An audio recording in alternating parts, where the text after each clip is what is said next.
Sylvan Heights Bird Park in Scotland Neck, North Carolina gives visitors an unforgettable, up-close experience with over 2,000 birds from all around the world. Here to talk about his new book, The Waterfowl Man of Sylvan Heights, is author and park owner Mike Lubbock and park manager Brent Lubbock. It's great to have both of you here. Thank you. Nice to be here. So tell us who you brought today. Well, this is a Hawaiian goose, a very rare bird. I mean, they went down to 47 in the world at one time.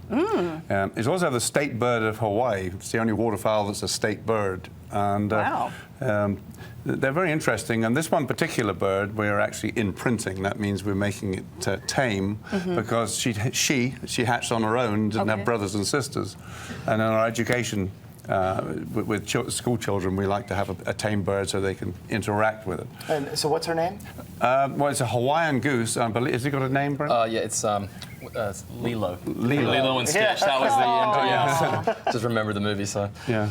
Oh, this is adorable. Can I touch her? Oh, sure you can, yeah. And she's just starting to feather you. That's right. You can just see the. the feathers actually on the top of her. She didn't want any part of me. But you call this goose what's on the majority of down? Down on the yes, and then the feathers come through from the down. Okay. But the interesting thing about this particular bird, I said it was very rare. It's pushed up into the volcanoes in Hawaii, and if you look at the feet, most geese have complete webbed feet. Right. They don't. They're receded.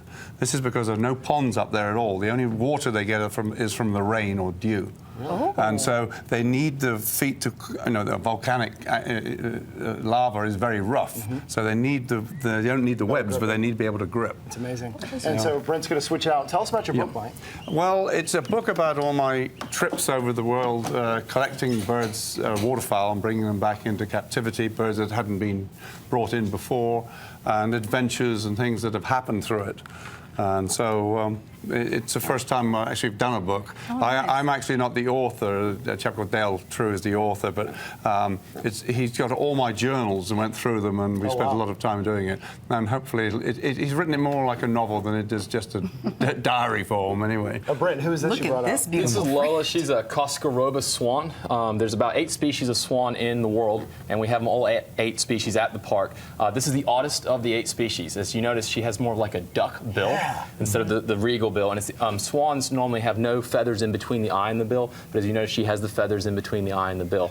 Fully are those white. Teeth? Are those little teeny things coming not up out teeth, of it's sort of way that it's serrated edge, actually, slightly serrated, because they eat greenery, they pull grasses and things like that, and it cuts it off from the stem. Do they eat co-hosts? Oh, she's actually very friendly. Really sweet. She's very sweet. Both of these are birds that are used to being around people. Absolutely. But you can tell with her feathers that she's only like just over a year old. Still got some grey feathers. I don't know whether the camera can see them, but some grey feathers on the back. Oh. They will be all white next year. Okay, and so her, tell us her beak will be redder too. About the park. When visitors come, how close can they get to these birds? We made it, you can get very close. Okay. In fact, it's done in different segments where you go through countries, like you go through South America and North America, and all the birds from those particular countries are in those pens, or aviaries we call them, and you're inside with the birds. Oh, and you can wow. get actually, it's fantastic for photography because the birds will be just perched there, and there. You can get so close to them.